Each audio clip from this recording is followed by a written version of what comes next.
Hello guys, today we will be learning mitochondrial inheritance disorder. So starting with the first disorder which is MRF. MRF में कैसे याद करोगे? सबसे पहले imagine a village, a गाँव in which a mitochondrial family lives and every member of the family is having a disease which is a mitochondrial inheritance disorder. So linking every member with every disease we learn one by one. Firstly, imagine the grandma of the family. Now what happens is grandma makes rotis and her hand shakes. So she is MRF grandma.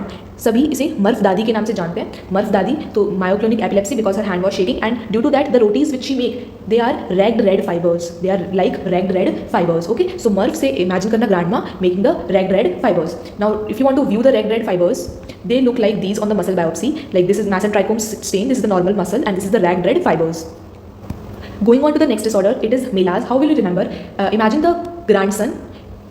the farmer who was the son of the grandma. So he was once on the field and what happened? He drank the curd which was given by the grandma, and after drinking the curd he got a stroke episode.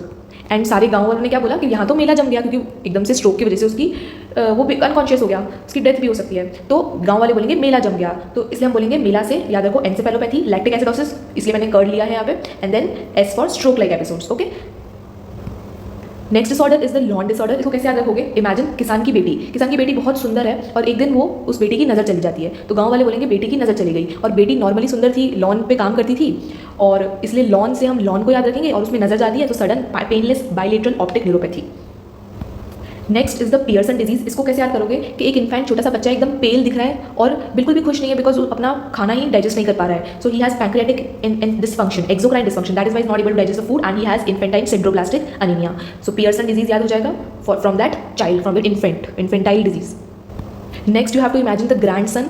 Now the grandson, he was playing cricket outside and he has droopy eyes because he has ophthalmoplegia. Okay, and while he was playing cricket, he fainted because of the heart block.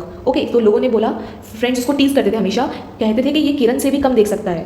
Okay, किरण से भी कम, इसलिए किरण सैरी syndrome, किरण से भी कम, ठीक है, देख सकता नहीं है, इसलिए इसको हम पिगमेंट्री रेटिनोपैथी में भी काउंट कर सकते हैं.